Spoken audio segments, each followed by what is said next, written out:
Assalamualaikum warahmatullahi wabarakatuh. Bismillahirrahmanirrahim. Qala musannifu rahimahullahu ta'ala wa nafa'ana bihi wa bi ulumihi fid dharain amin.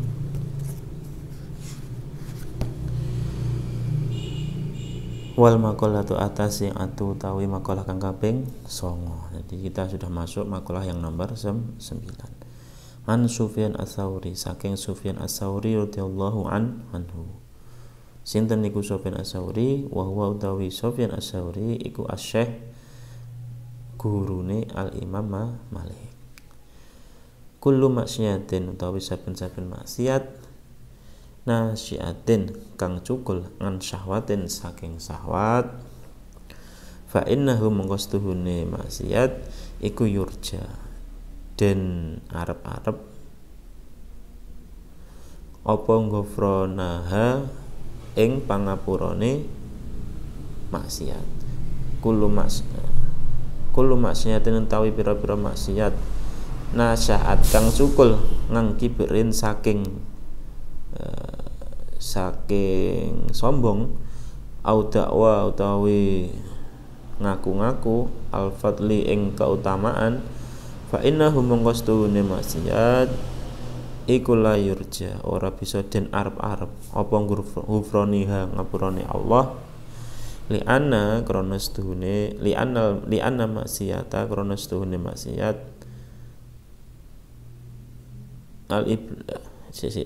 li'anna krana setuhune maksiata iblisi maksiat iblis iku kana ana apa iblis asliha ing asale minal kibri saking gumedhe wazalata lan kepleset sayyidina wazalata lan kepleset Adam alaihi salam Nabi Adam alaihi salam kana mongko ana sapa Adam iku asliha asale nanti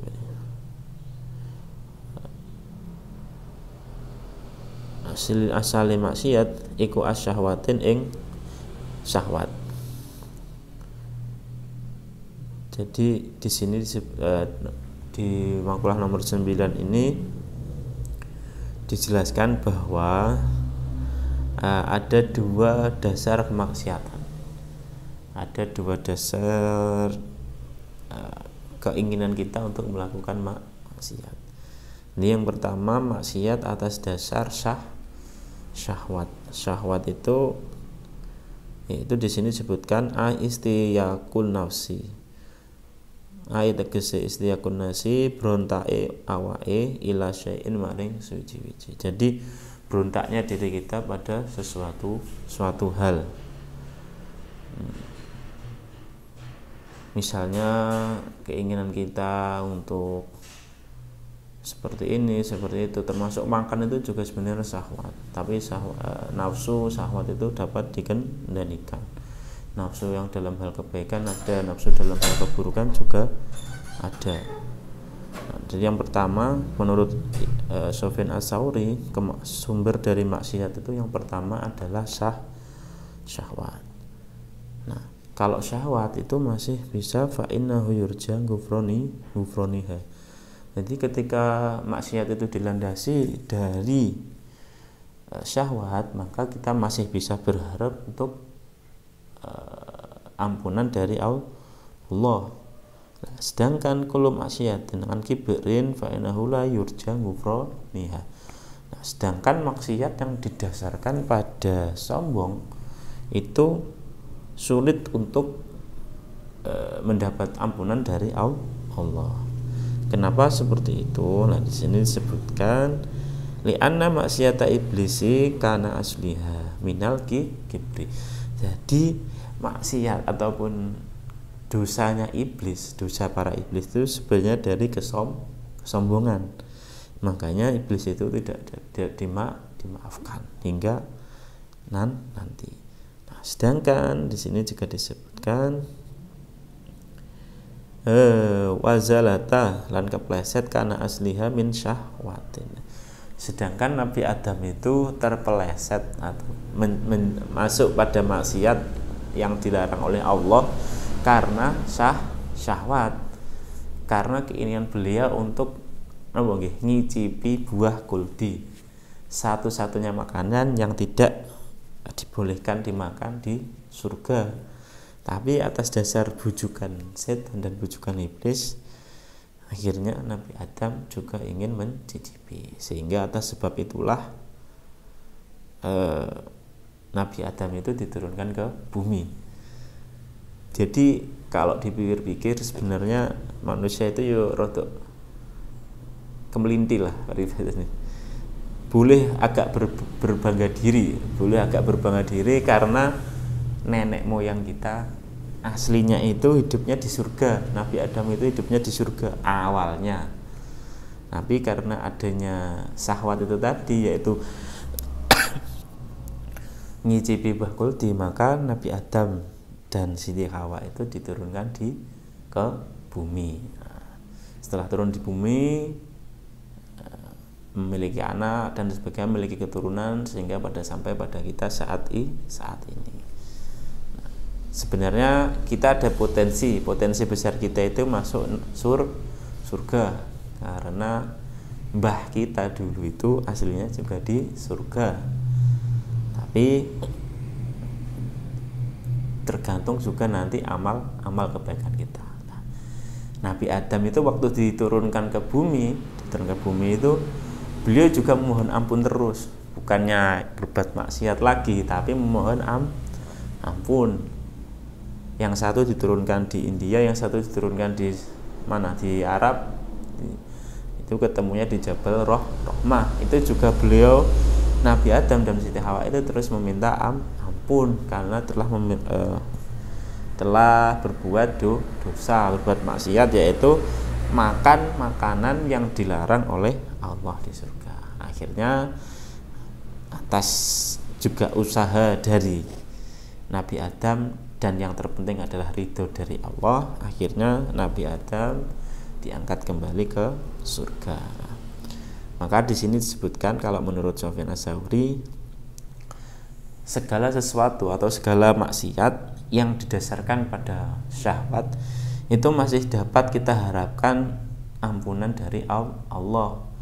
Sedangkan kalau segala maksiat yang didasarkan pada sombong, maka sulit untuk mengharap ampunan dari Allah. Karena kalau syahwat itu contohnya Nabi Adam, dari syahwat bisa mendapat ampunan. Sedangkan yang bersumber dari kesombongan itu seperti iblis. Iblis juga sulit, bahkan tidak mungkin mendapat ampunan kalau iblis itu. Sama, ada beberapa hadis juga mengatakan tentang kesombongan. Salah satunya adalah barang siapa di hatinya itu ada kesombongan atau gumedi sebesar biji sawi, maka tidak akan masuk surga. Ya, itu beratnya orang yang sombong itu seperti itu. Tapi beberapa pendapat juga kadang itu kalau berperilaku baik itu juga boleh disombongkan, tapi dengan niat yang baik.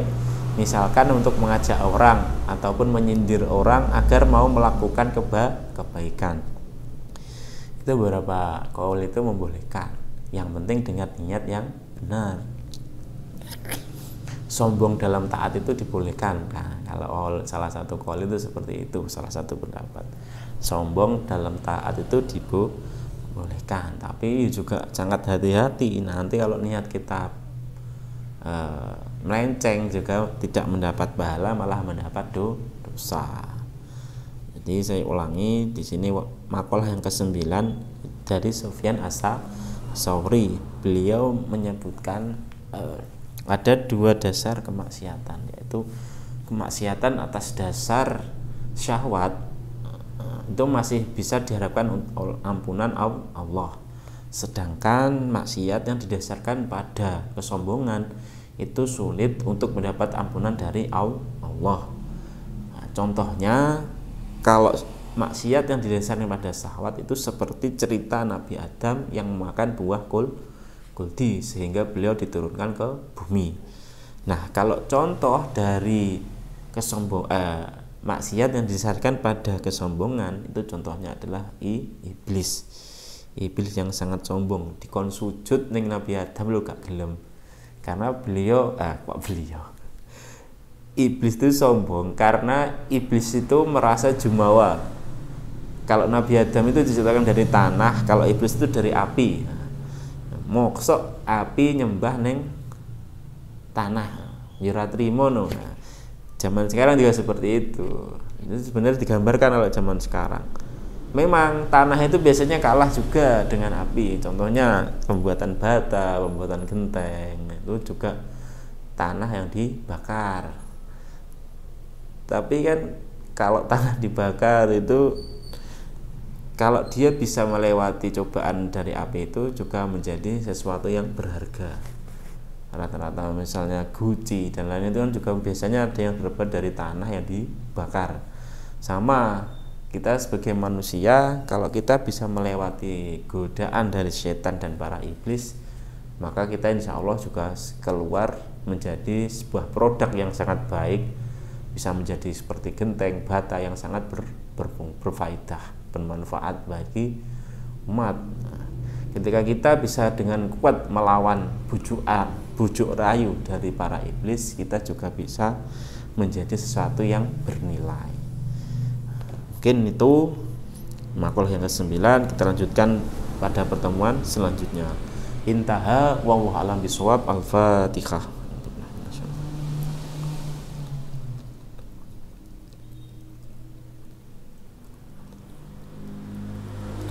Assalamualaikum warahmatullahi wabarakatuh.